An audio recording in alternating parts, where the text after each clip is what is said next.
What's a better way to start off a YouTube channel than by complaining about a movie I absolutely hated? Emilia Pérez.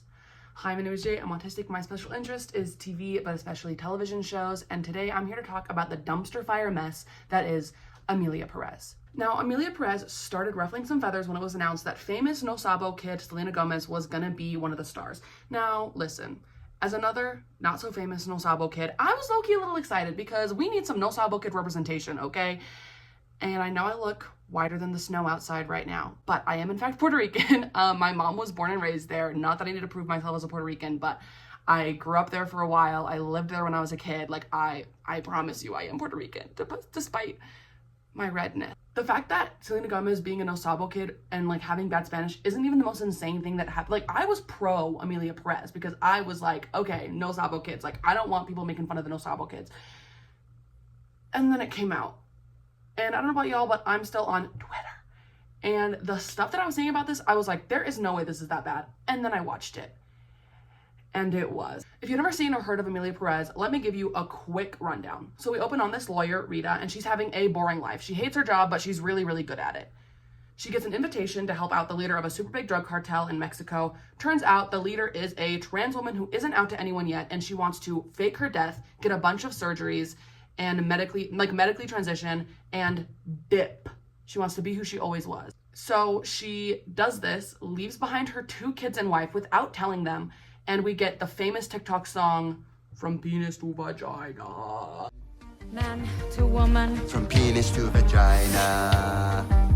When I tell you that isn't even the worst part of this movie, I'm being so for real. Because what even is that? What even is that? What do you mean? Sex change operations from penis to vagina. Ooh, that was crazy. And as someone who's had top surgery, I was like, this is insane. This is insane. So anyway, afterwards, she gets all these surgeries in theory and we jump. It's an undisclosed amount of time ahead. Now we're in London. We see Rita. She's at this cute little get together. And who does she see there but like this stunning woman? Someone asks her where she's from. She says she's from Mexico. And then this woman is like, oh my God, me too. They start chatting it up. Slowly, Rita realizes, wait, this is the drug cartel lord. Like, this is the drug lord, leader of the cartel that she helped all those years ago. Well, all those years. I don't know how long ago it was. So they break off. They're like, what? It's you. It's Emilia Pérez. That's her name, by the way. If you couldn't tell by the name of the movie, her name is Emilia Pérez. So Rita, the lawyer, is like, what? This is crazy. Emilia Pérez turns out low-key regrets all of the, murdering and killing and stuff that she did way back when, but she's a new woman now and she lives in London, I guess. So all of a sudden, Rita and Emilia Pérez are teamed up to start trying to find the missing victims of drug-related violence in Mexico, which is like a total 360 because we didn't think they were doing anything up until this point. Like, this is just a time jump. But apparently Emilia feels bad about all the stuff she used to do in her old job. And so they team up, they have a foundation, and Emilia Pérez is working to find the victims of drug-related violence in Mexico. We also find out that Emilia's old wife and 2 kids are now living with her under the guise that Emilia is her aunt and is like the cousin of the old her, I guess. A bunch of stuff happens. Eventually, the wife, played by Selena Gomez, is like super mad. The wife kidnaps Emilia Pérez, doesn't know that it's like her old husband, and then cuts off her fingers, sends the fingers to Rita, and as she's kidnapping her, puts her in the trunk of her car, and then as the car is driving away, realizes that, oh, that's her old husband. Like, that is the person that she was married to all those years ago. The driver of their car does not give a fuck. Literally, I can't believe I'm saying this. The car drives off the side of the cliff and explodes. What? The authorities tell Rita's obviously really sad because this woman that she's known all this time and has helped become herself is like dead. And the streets of Mexico are like having a parade and like rejoicing and like honoring Emilia Pérez, who is now literally dead. Like, that's the end of the movie. Like, she dies. I know I probably went a little too in depth, but you just need to know a little bit of the plot to know why this movie is so terrible. Not even to start off with the trans stuff, this movie is a terrible depiction of Mexico. And the director of the movie, Jacques Audard, I don't know if I'm saying that right, is a French man who's never been to Mexico, doesn't speak Spanish, and said that he didn't need to do research on Mexico because he knows enough about it already. Not that I'm surprised that this random French guy's colonizing nothing he knows about, but that is crazy. Bro does not speak Spanish, also went on the record, says he hates musicals, and decided to make a movie musical set in Mexico. What was the reason? What was the reason? I had a reason. What was the reason? I had a reason. What was the reason? Also, his idea of Mexico is just drug cartels, which, like, not saying that drug cartels aren't an issue in Mexico, because of course they are, but like, every other representation of Mexico is the exact same, and you're just feeding into the same stereotypes. And you know it's not going to be a good portrayal of Mexico, because in the first few shots, there is like this overlay of a mariachi band, which, like, obviously mariachi band exist in Mexico, but like the way that they are telling the audience, hey, this is set in Mexico, is by showing this like overlay of a mariachi band. Now, I can't speak much about the portrayal of Mexicans, obviously, because I am not Mexican. I am just a blindingly white Puerto Rican. But Salem Tovar did a much more in-depth video about this that I will link in the description, because she does an amazing job, and it's a much longer, much more in-depth video. And it also discusses some of the stuff I talk about too, but I am mostly here to talk about the trans representations. But it's important to note that the Mexican representation is also so bad and so offensive. To get into the transgender issues with this movie, I first need to do a quick history of trans people in media, because it's important to know the tropes so that you understand why this is such a harmful movie. Films are not historically super kind to trans people, especially trans women, and there's these two tropes I want to talk about, the first of which being the tragic trans woman trope, and the second of which being the evil trans woman trope. Sometimes these things are very explicit in their showing, like stuff like Silence of the Lambs, season 3, episode 4 of The It Crowd. If you know what I'm talking about, you know what I'm talking about. But these kind of things can also be a little more undercover with their trans representations. Things like Mrs. Doubtfire, even like Hairspray and Matilda, showing this like trans women are basically fake, and that like, isn't it funny? Isn't men pretending to be women funny? Isn't that funny, guys? Don't you find this comedic? And we see this with all sorts of stuff. This kind of like secret, like basically just trans women are secret men trope is literally insane. This evil trans woman trope is just the idea that trans women only identify as women so that they can do some malicious and evil activities. The tragic trans woman trope, on the other hand, is seen as the more woke version of this, and is still happening a lot more recently, because they think they're showing the reality of being trans and why it's so tragic to be trans, and why being trans is like the most difficult thing in the world. But it's actually just a broken record about why trans people, and especially trans women, are beat up, killed, raped, murdered, and have general violence taken towards them. They think this is realistic, but in reality, it's only showing the tragicness and the sadness of being trans, and never showing the joy and acceptance of it. Even the most woke of woke movies and TVs can fall victim to this trope.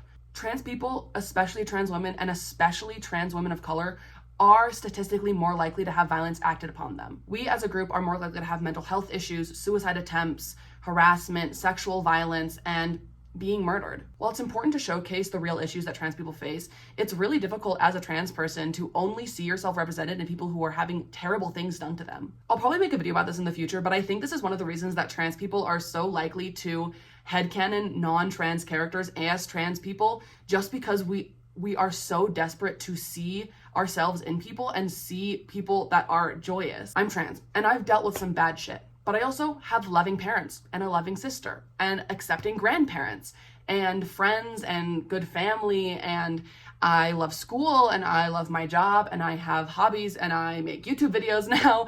And yeah, bad things happen sometimes. But if you really look at our community, I think that you'll see a lot more joy and acceptance than movies and TV want you to believe we have.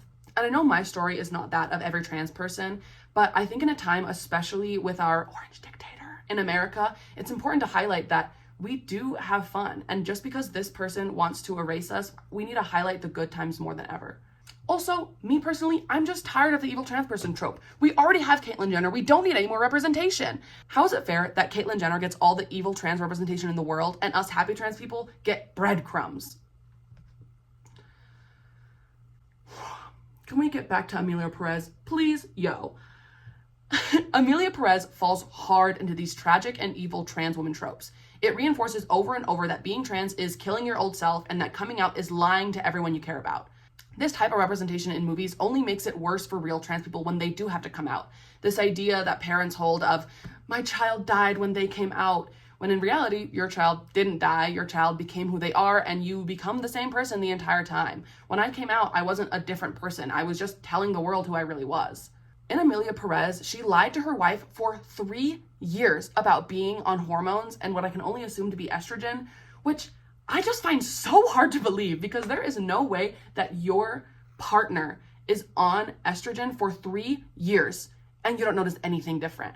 And in theory, this is set in our day and age. And I know that some areas of Mexico isn't always as progressive as some areas of the United States, but surely they know what a trans person is. Surely Selena Gomez's character is aware that trans women exist and aware of estrogen. The other thing that happens is in the shot that Emilia Pérez is telling Rita at the very beginning of the movie that she is a trans woman and proving herself, she unzips her jacket and flashes Rita, which is not only a crime, but also a weird way to prove your transness. Trans bodies are not something to be afraid of. We are just bodies like everyone else's. Also, no one should flash their tits to anyone. That's a crime. Basically, everything this movie has to say about trans people is weird and problematic. The only good thing I'll say is that the actor for Emilia Pérez, Carla Gaston, is winning stuff, so yay for trans people, I guess. But even then, if the only awards that trans people are winning in trans roles is about us dying, manipulating our entire families, and killing a bunch of people, I don't want those awards. As much as I hate reading quotes and would rather just say it myself, I don't think anyone describes this movie better than Amelia Hansford on Pink News. They state, Emilia Pérez is primarily a film about being reborn, and it tries to use the idea of transitioning to convey that through her transition. Emilia is trying to repent the sins she committed in her time as a cartel boss. The issue with that is that transition isn't a moral decision, and the act of transitioning alone doesn't somehow absolve you of your past self. It isn't a death, nor is it a rebirth. Before I let y'all go, I have one more gripe with Emilia Pérez. Did y'all know it used AI? You're telling me you have a terrible script, terrible songs, terrible representation of Mexico, terrible representation of trans people, and you had to use AI to make your actors sing better? Unbelievable. The fact that it's got so many Oscar nominations is a loss for the trans community, and is an even bigger loss for the trans community that's a little too into TV shows and movies, okay? The reality is that media does have a large impact on how minorities are treated. If we keep only highlighting trans and Mexican movies that are terrible and offensive representations of both of these things, these groups will continue to be stuck in this oppressive cycle. I'm gonna slow down to say this. Violence against trans women is going up. Violence against Mexicans is going up. Movies like this is making it worse. And the fact that the Oscars are nominating them so heavily is not only telling other movie makers that it's okay to make movies about this, but is telling people that this is true representation. It's only validating the stereotypes and telling other people to keep making these kind of movies. It makes me wonder, what do you think would happen if the Oscars could nominate a movie written by a trans person, directed by a trans person, starring trans people, that has an actually good soundtrack, actually good cinematography, actually good editing skills, actually good script writing, actually good everything about it, including the message of coming out being difficult and what found family means to trans people? Oh wait, we did have that, and it got 0 Oscar nominations. That's all I have for you today. Once again, my name is Jay. I love TV. I hate Emilia Pérez, and let me know what y'all want to see in the future. And sorry that this video was basically just me rambling and reading a script off my computer. I didn't have the energy to memorize it. Bye.